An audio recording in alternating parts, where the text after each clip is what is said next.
Welcome to the video tonight, guys. We do have an incredibly strong storm that's developing across the central U.S. We've got a slew of warnings, a slew of advisories that have been pushed out from the National Weather Service. Some of these numbers here into Kansas, Oklahoma, the National Weather Service talking about these gusts could exceed possibly 65 to 70 miles per hour. This is from the National Weather Service out of Tulsa, I do believe is what we're looking at here.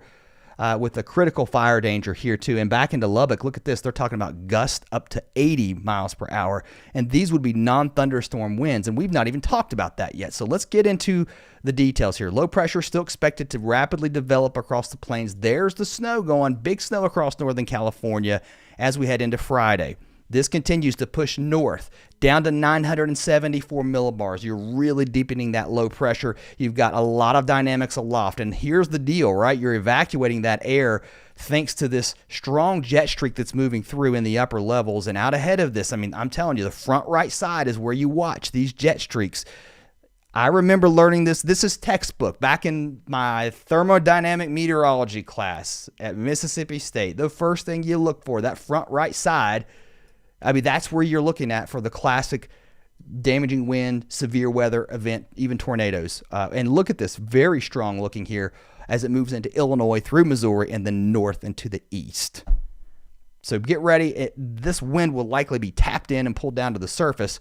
And now we look into Saturday. Check this out. Rounding the trough is another piece of energy that pushes into the Gulf Coast states. So now our severe threat shifts here. Look at the maximum wind gust that the NAM is printing out. This would be wind gust swaths. So notice these numbers, once they hit the high, they stay there. So it's holding it. So you can see these gusts across West Texas being modeled out anywhere into the mid to upper 60s, into Oklahoma, 50s and 60s. And now you've got these thunderstorm winds here that are probably being picked up by the model. But either way, I mean, look, everywhere in this circle is going to be seeing gusts over 40. And then in the oranges, over 50, and the reds, we're talking about 60 to 70. And within those thunderstorms, the Storm Prediction Center talking about how we could tap into some of that stronger wind aloft, translate that down to the surface, and now we're talking about 70 to 90 mile per hour gusts possible with this squall line that looks like it's going to develop as we move through the day across Missouri and then move north and east. Another problem with this is not just going to be the damaging wind threat. And by the way, you've got this hashed out area. Whenever you see this, I talk about this a lot. You can see these hashes. This tells you that this is a significant risk area that the Storm Prediction Center is looking at. And now your bullseye is right here across East Missouri, down into northwest Tennessee, I should say, West Kentucky, and then up into central Illinois. And we're going to certainly time all of this out as we move through the video today. And when you look at the probability of tornadoes, clearly that's a concern too. A hashed area out. It goes all the way down into Mississippi, and it's not a zero threat. Look how far north this goes, all the way into Minnesota and southern Wisconsin. Now it's not over. Now we go into Saturday, the risk here across the south, and a significant risk here across Tennessee. I would argue even into parts of Kentucky, into Georgia, down into Mississippi, Alabama, Louisiana. And this region right here, especially, I think you can get some long track tornadoes with the way things are setting up right now. It's day 3. We've still got some time to iron out these details, but it's looking pretty impressive. And this still looks pretty much on track heading into Sunday across the East Coast as everything now swings off the coast. Let's start with the quiet area first, at least into the Northeast for now. Friday into Saturday, looking beautiful. A little bit of rain moving in by Saturday, and now we've got to watch again south of PA. These storms into this region heading into Sunday could get strong, especially into Sunday afternoon and Sunday evening, and then we turn colder behind this as the system pushes off the coast. A few strong storms possible heading through the overnight hours here into Alabama and Georgia. Not a huge severe weather event. We're waiting on that to take place as we head into Friday and Saturday. If you look to the north and west, you can see these storms, and we're going to focus on this area in just a moment, but look at the moisture just streaming in here across the south. Once we move into Friday afternoon, Friday evening, the timestamp above my head is Eastern time. Take an hour off for Central time. Someone was asking me today, what time can we expect the storms? Well, take a look. I'm going to back it up again and start it. Initiation of these storms start going across northern Missouri into Iowa as we head into Friday afternoon and Friday evening. 3, 4, 5 o'clock. They may pop a little bit sooner But I think by the time we get to 6 p.m. Central, we're going here across northern Missouri into Iowa. We're still relatively quiet across the south, but we will have some storms start to fire up as we move through the evening hours, and they could start to get a little strong here across West Tennessee, Kentucky, Missouri. This, I think, is when you really start to see the things pop. Okay, once you move into that 8, 9, 10 o'clock hour here into parts of Missouri, up toward Quincy, Illinois, now moving through southern parts of Iowa, and I'm focusing here now. The map will move north in just a moment, but timing this out for you guys, 10 o'clock Central, we're looking here into West Tennessee, West Kentucky. Now as we move toward the midnight hour, these storms really starting to move out ahead of your main squall line. So I think you watch these cells that could, this is where your supercells could form, and your squall line a little bit to the west. Notice how it starts pretty linear, lined up, but look, it breaks apart, and I just think embedded in this line of thunderstorms, you're probably going to see some tornadoes there too. A lot of wind shear wrapping up around your low, winds coming in at different levels at the surface, so these thunderstorms will rotate, and then this pushes off to the east. So now we were dealing with an overnight tornado threat and an overnight wind damage threat. It does start to weaken a little bit, but watch out here into Illinois, now moving into Indiana by 2 a.m. Central, 3, 4. These storms certainly getting a little bit weaker, but an overnight threat still, I think, for Tennessee, down into Kentucky, and then across the south. Look how these storms are popping across Mississippi into Alabama in the early morning hours. At least the HRRR trying to show that happening. And we're watching this piece of energy that's still back across East Texas that's pushing east. That will be your Saturday severe weather. The HRRR doing a pretty good job, I think, of picking up on this idea. You can sort of see this curl right here, okay? It's kind of tough to see. I'm backing the radar up. I'm just making it loop a little bit. You can get the idea. Here it comes. That's your energy, and I think right in here, that's why you're seeing the Storm Prediction Center really highlight this area for severe weather, and a pretty strong look here. If you were to put it on a scale, it's a 4 out of 5. That's a moderate risk for severe weather. And these are severe thunderstorms with what I think will be strong tornadoes too. This is just an incredible look here, and really heavy rain associated with this. When you get these types of thunderstorms, you're likely going to get flooding rains too. Now the storms, if you're timing it out, I'm going to back it up so we can walk you through the day Saturday. By the morning hours, these storms still going big here across Mississippi, down into Louisiana, pushing east as we move through noon. Again, take an hour off for Central Time. Eastern Time, we've got the wet weather moving into the Appalachians, East Tennessee. You'll probably have a front somewhere here, and you got to wonder on the north side of this, will there be something weird happening with some convergence? With a highly sheared environment, tornadoes certainly possible. And again, this looks like a huge risk here for the south. I'm going to go over to the NAM 3K because it goes out just a little bit further in time. It might be just a little bit different looking, and I would say it just doesn't look quite as strong down here just yet.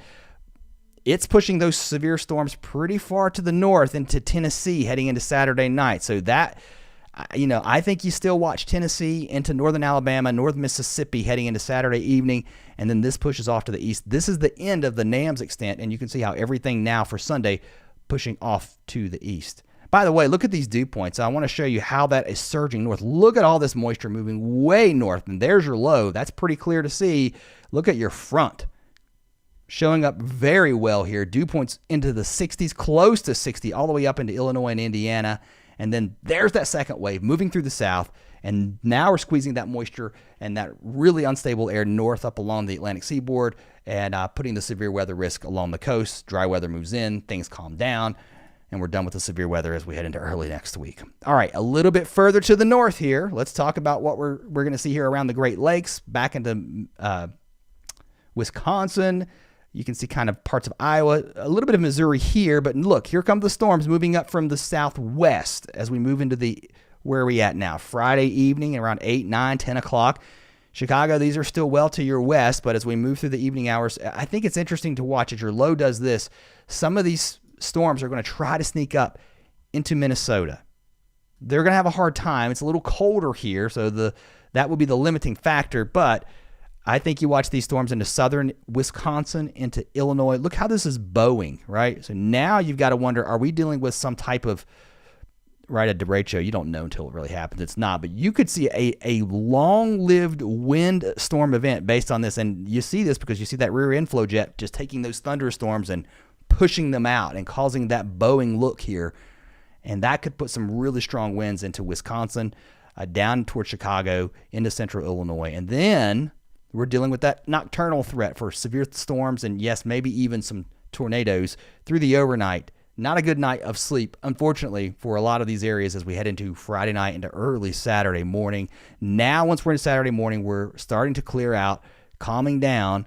These storms, as they move east into Ohio, look, they're moving through a time of day that's not really the best time for severe storms. It's good for you guys, though. But now we're looking to the south. That severe weather on Saturday is not going to be up in here. It's going to be well to the south, but another round of heavy rain moving north into Michigan as this slug of moisture moves north. Let's move back across the Central Plains. Again, this is where we're dealing with a tremendous amount of wind. Snow here. Watch these storms initiate right in here. Boom, there they go. So the NAM's picking up on it as we head through the 4 p.m. hour. Low pressure developing here. Some snow picking up across the western part of Nebraska. The wind is going to be blowing. I mean, I don't care where you are out here. It's going to be windy. These are wind gusts expected. I've showed you that if you've been on the live stream for a while, so you get the idea of how this low is just going to affect so many people. This continues to push off to the northeast. Showers and storms to the south. Some snow going here across the Four Corners states. Then things do calm down some wind-wise. And boom, here comes our severe weather on Saturday across parts of Arkansas, down into Louisiana, Mississippi, moving north into Tennessee, Kentucky. And look, this might move maybe into southern Illinois, southern Indiana, something to keep an eye on for Saturday, as well as we watch this second piece of energy lift off to the north and east in this flow that's moving aloft. And if you look, again, at the Saturday risk, I mean, look, it's pretty far to the north. Some of this would be in the morning hours, and now you've got this revised energy here heading into the afternoon. All right, let's go and look at these temperatures. Again, way warm. I mean, how about that? Upper 70s, close to 80. Now you've got a powder keg here across Missouri. I mean, this is just like the worst. I mean, this is a horrible situation when you see temperatures in the 80s. Dew points climbing close to 60. An incredibly strong storm swinging through. I like nothing about this. All right, let's go north. Blizzard conditions possible once you get up towards Fargo. With some really cold air here. We've got winter storm watches out. Some of this snow could get really heavy, but the wind is going to be the thing, right? That could create blizzard conditions as we watch our low lift to the north. The National Weather Service out of, where are we at here? My goodness, Grand Forks, North Dakota. They're talking about how there could be some blizzard conditions, especially right in here, and it does include Fargo as this low lifts off to the north. We'll start to calm down some in this region and then dry out, and the winds will eventually start to back down. All right, let's move across the far southwest. I don't want to leave you out here. You're getting really slammed right now with heavy snow, heavy rain. That moves into northern Arizona, New Mexico, into the Wasatch, the Colorado Rockies. That's going to bring heavy snow, and then a second piece of energy swings through as we head into Saturday. That's going to bring another round of heavy rain and snow here, and then across the Pacific Northwest, more rain and snow. This is going to be really heavy across Northern California, too, by the way. We'll be measuring the snow here in feet as we head through the weekend with just storm after storm. Look at this one. This second one is going to also impact this region as we head into Sunday night into Monday. It may actually push a little bit further south. The GFS today trying to bring that moisture almost into Southern California, but it remains completely unsettled out here across the west with more rain and snow on tap. So that's a quick update, a quick recap. If you want to watch, you can go all the way back to the beginning. Thank you so much for watching. If you're brand new, I hope you'll come back and subscribe. I'm Travis. Spent years forecasting weather on television, and I've been out of that business, but still a hobby, something I always love to keep up with. And most of all, I hope that helps. So I hope you'll come back. You'll subscribe. I will have an update later for you. I will see you then as the data rolls out. Have a good night.